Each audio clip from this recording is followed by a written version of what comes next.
Hoy vengo a hablarles de un tema que quizá no haya tenido el grado de tratamiento, el grado de conversación, el grado de divulgación que debería tener. Pero me parece extremadamente imperativo, me parece importante, me parece muy importante hablar de este tema, que es el tema del fascismo, ¿no?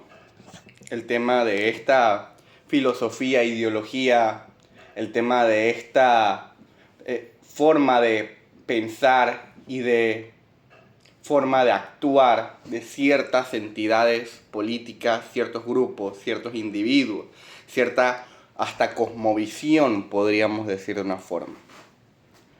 A mí unos compañeros muy buenos una vez me preguntaron que si hay fascismo en Ser y Tiempo, este libro, esta obra magna que escribió Heidegger en su mejor tiempo como rector, como estudioso, como divulgador, como filósofo en general. Yo le respondo, en Ser y Tiempo, en mi humilde opinión, después de haberlo leído unas cuantas veces, como 2 veces, yo no logré encontrar ningún tinte fascista, ningún tinte reaccionario dentro de esta obra tan importante para el estudio de la filosofía de la vida. Pero dentro del resto de su obra, dentro del resto de sus escritos y su actitud ante el progreso, ante el desarrollo, ante la tecnocracia, ante la rigurosidad de la ciencia, yo sí noté muchos tintes fascistas dentro de eso. Y es algo especialmente esencial dentro del fascismo cuando entendemos esta no solo reacción ante lo progresista, sino es una reacción directamente contra lo científico, contra lo intelectual y contra lo humano. Este tema es imperativo tocarlo porque estamos viendo un resurgimiento no solo del fascismo en América Latina, sino en el mundo. Y en América Latina recordamos que el fascismo trajo los tiempos más lúgubres en la historia de nuestra región. Pinochet y a Videla, a Stroessner, a Branco, a Trujillo. El Tralán Cóndor no fue nada más que el enmarañado fascista y colonizador del Pentágono y del Colegio de las Américas hacia un pueblo que solo quería la autodeterminación. Pueblos, mejor dicho. Y es así, Bolsonaro, así como Milei, que falló en todo tipo para ser un liberal que simplemente sube los impuestos, que es intervencionista en la economía, que no libera realmente, no lucha por la libertad social, mucho menos es liberal al término de usar tropas y usar policía antimotín para golpear jubilados. Él falló como presidente, como político y sobre todo como libertario.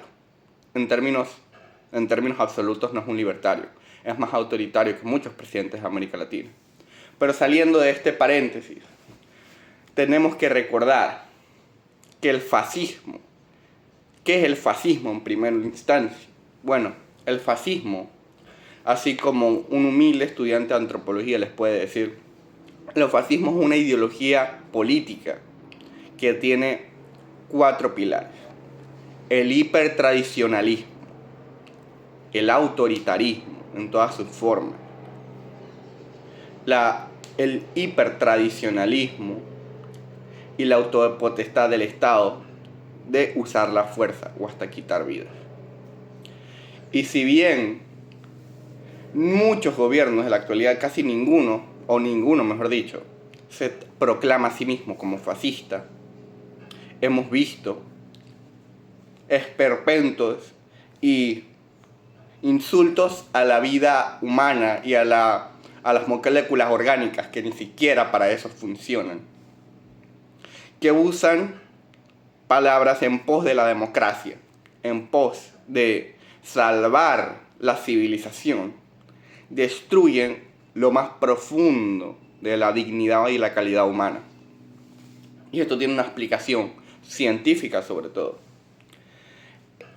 Todos sabemos que que la fase del capitalismo en los estados ya pasó la fase de las primeras revoluciones industriales, la fase de la transición del feudalismo, el tributarismo, hacia un modelo más privado, el modelo de la propiedad privada.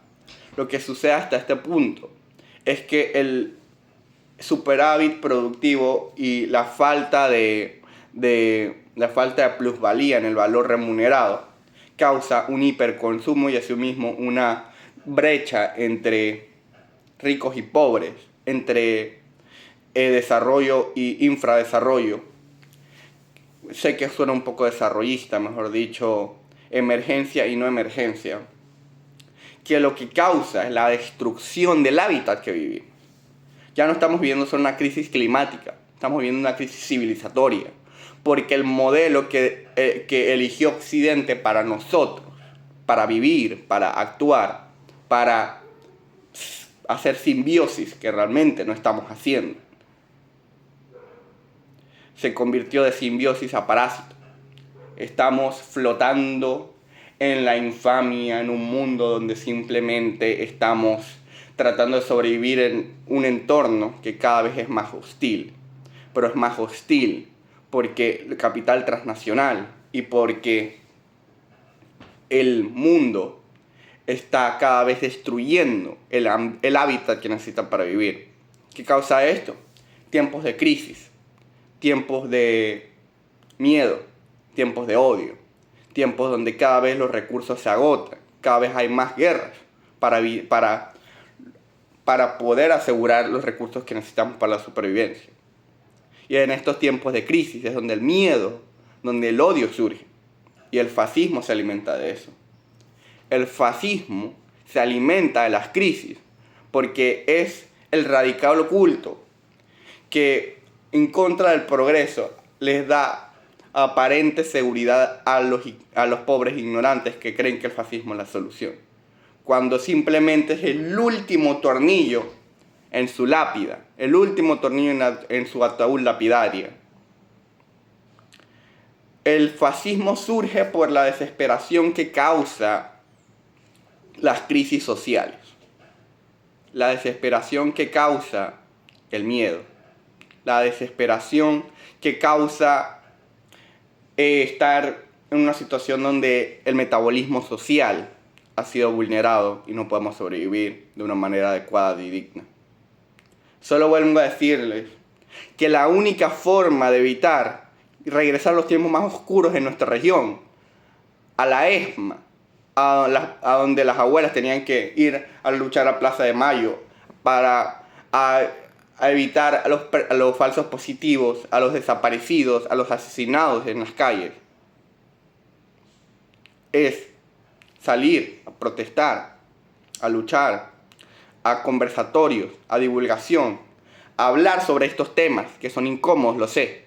Pero si no hablamos sobre esto, vamos a tener a un nuevo Noriega, a un nuevo Pinochet, a un nuevo Trujillo, a esos genocidas, a esos criminales entre los criminales, esos asesinos entre los asesinos, esos insultos a la vida humana. Así que los invito a no hacer política en las urnas, sino en las calles, porque esta es la res pública, el asunto público, el asunto del pueblo. Y solo el pueblo salva al pueblo. Es lo que tengo que hacerles saber en esta pequeña reflexión y muchas gracias por escuchar.